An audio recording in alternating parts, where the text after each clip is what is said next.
Welcome back to another tabletop review. Today we'll look at the Browning High Power 9mm pistol. In service since 1935, the Browning High Power has been selected for use by over 50 countries, making it historically one of the most widely utilized military and law enforcement pistols in the world. While I appreciate technologies and advancement, I also have a deep respect for the designs that got us to where we are today. Historically, like the Colt 1911, the Browning High Power has a special place in the role of military and service sidearms that few others have reached. That prominence didn't happen by accident. The Browning website refers to the High Power as the greatest 9mm ever. I don't think that's an exaggeration. Why? Well, nearly half a century before reliable large-capacity 9mm handguns like the Sig Sauer P226, the Glock 17, or even the famous Beretta 92 began to appear in the 1980s, the Browning High Power had already set the standard. Okay, like the 1911, it's been replaced for the most part by more modern designs, and even Browning Arms ceased production of the High Power in 2018, but still the High Power holds an attraction. For me, I'll admit, it has a little to do with romance. After all, the Browning High Power has often been called the 1911's prettier younger sister. But more than that, there's something almost elegant in the feel and the function of the Browning High Power that sets it apart. By the way, let's make sure that this one is cleared.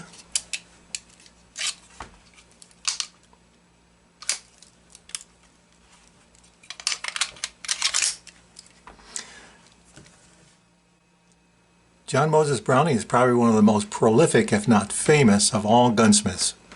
With the design of more than 30 firearms to his credit, Browning is best known for the military Colt 1911 and the M2 heavy machine gun, which is still in use by the U.S. military today.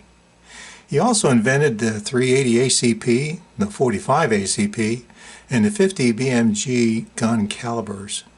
When the French Army needed a new pistol in the 1920s, Browning had already sold the patents for the 1911 to Colt, and therefore had to create an entirely new design.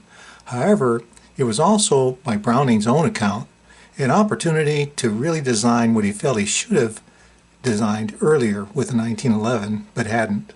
Browning began work on the High Power in 1923 under commission of the Fabrique Nationale of Hersel, Belgium. The result, although incomplete at the time of his death in 1926, was the High Power, which would be his final design. The design was decades ahead of its competition. The design as we see it today was completed by Dieudonné Sauvé of the Fabrique Nationale. By 1926, the 1911 patents were expiring, and Sauvé could utilize some of the 1911 elements into the design of the High Power. By the way, Sauvé is credited with the creation of the high-capacity magazine of the High Power. The High Power was introduced in 1935 and has been continuously improved and refined until Browning Arms ceased production of the High Power in 2018. It is sometimes referred to as the HP35, reflecting the year of its introduction. The High Power has a long and fascinating history, including a period during World War II when the Germans invaded Belgium and took over the production of the High Power for their own use. However, the Allied forces also continued production of the High Power in Canada during the war, utilizing smuggled plans from Belgium. Production returned to Belgium after the war. The latest Browning High Powers, like this one, were produced in Belgium but assembled in Portugal. In perspective, as I mentioned earlier, the Browning High Power is also the first of what would become the Wonder 9s. Accurate, easy to maintain, reliable high-capacity 9mm handguns that would flourish beginning in the 1980s and dominate the gun market to this day. As such, the Browning High Power has a very special place in history. My Browning High Power came in a plastic case, came with the paperwork, including a good manual. It came with the spent shell, came with an extra magazine. So looking at the specifications of the Browning High Power, it is a single action design, semi-automatic. It was designed as a 9mm but it has also been offered in .40 Smith & Wesson. The gun, with the exception of its checkered walnut groups, is all steel. The finish is polished blue. As mentioned, it comes with 2 magazines. They are 13 rounds each. There is a 20-round extended magazine also available. It has a magazine disconnect. That means the gun won't fire without the magazine in place. There are 3-dot adjustable sights on this one. Ambidextrous manual safety. The barrel length is 4.625 inches. Overall length is 7.75 inches. Overall height is 5 inches. It's 1.4 inches wide overall, with a slide that's only 0.9 inches, so it's easy to actually carry in the waistband type of holster. The back strap is smooth. The weight is a hefty 32 ounces unloaded. Let's talk about some of the cons of the Browning High Power. The first is that Browning Arms discontinued production in 2018. Now, I understand that it remains in production in some countries under license, but still, you don't know about quality and it may become more difficult to find. The second con is its price. I almost didn't buy mine due to the high price. I'm glad I did, as the value keeps increasing. Now that it's no longer in production, who knows? The magazine disconnect is an issue for some, and there are solutions for that. Older versions are not as smoothly finished. The safety was not ambidextrous, and worse was that the old military sights were small, low, and black. Personally, I thought the original walnut grips that came with mine seem a bit bulky, and a large number of aftermarket options out there gives me the impression that it was almost expected that the owner would replace the grips with something more personal. These Hogue Cocobolo grips were my choice. They're thinner and have better texture. I kind of like the looks of them on this gun. Although I've never had any problems myself, there's also reports here of hammer bite with the high power. The safety reset is very stiff, although thumbing off is fine. Trigger pull seems heavy, about 8 pounds on this one, and there's no indication when the trigger resets. We'll try a cocking here. About 8 pound trigger pull.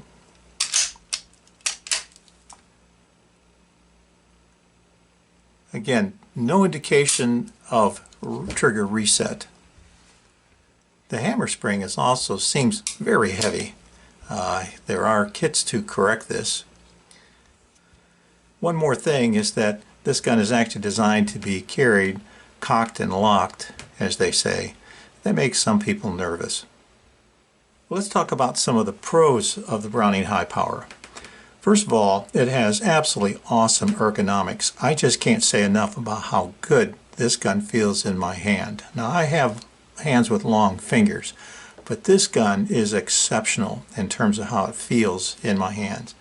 Fit and finish are excellent. This is a very smooth gun. It has ambidextrous safeties. The slide release is not. Excellent 3-dot sight system. Rear is fully adjustable on this one. Dovetail front sight. Of course, the gun comes with 2 13-round magazines. For me, this gun has a natural pointability that is astounding. When I draw this gun, I'm on target almost immediately without hardly any effort. It's a very accurate gun with no problems obtaining target quickly and keeping shots tight. Another important pro of the Browning High Point is that after nearly 90 years, the High Point has held up extremely well. All indications is that it will continue to do so. Given the overall quality of this gun and its place in history, it's likely that the High Power will continue to hold its value for generations to come. I think it's a legacy firearm. Disassembly of the Browning High Power is certainly a lot easier than 1911. Basically just a few things to pay attention to. First thing we're going to do is remove the magazine. With the hammer back, you can see a notch here that the safety rides up to on the back of the on the rear part of the slide. And then there's another one of those same notches over here a little bit further up on the slide. We're going to bring the slide back, and we're going to drive the safety up into that little open space there, and so that locks the slide back. With the slide back, the slide stop, which is this mechanism right here, is riding on a pin through the frame. We're going to push on that to remove the slide stop, but to do that we need to push up on it just a little bit here, and when you push up on it, the slide stop will easily be removed. And now with the slide stop removed, we can release the safety and the slide comes off the frame. We see we've got a spring here and a rod, short rod, so we can remove those, and then with those removed we can remove the barrel. That's pretty much it. Reassembly is basically the opposite. Return the barrel to the slide and the spring to the rod here. Put the spring in there. This little rod unit here has a cam with a hole in it. That's what the slide stop pin rides through, and that goes, it's curved down here and it goes up against the cam on the barrel. So that's the way it should look reassembled. Now that allows us to return the slide, and we're going to again bring it back, lock in the safety onto that second notch on the slide. Now we can return the slide stop pin through the frame, and we're going to just have it aimed right for that opening right here, and that's pretty much it.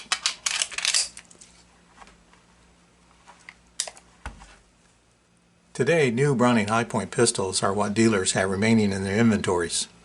Base standard models are currently being sold for between $1,000 and $1,300. The best used sale I've seen in my location recently was a 1960s model for almost $800.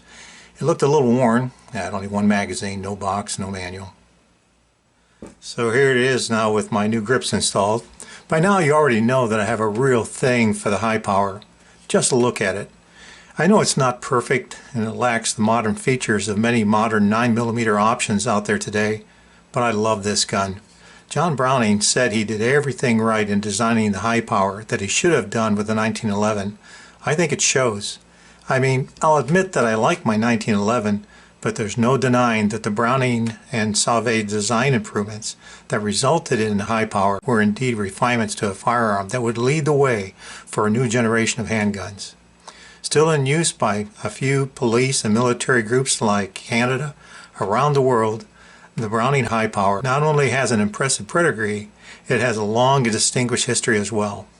This is a substantial legacy firearm. It has worldwide recognizability, it's highly reliable, robustly constructed, yet finely fit and finished. It's easy to maintain, very accurate, and a pleasure to shoot. For me, in the age of prolific polymer and aluminum alloy productions, the Browning High Power represents an elegance that remains refreshing and timeless.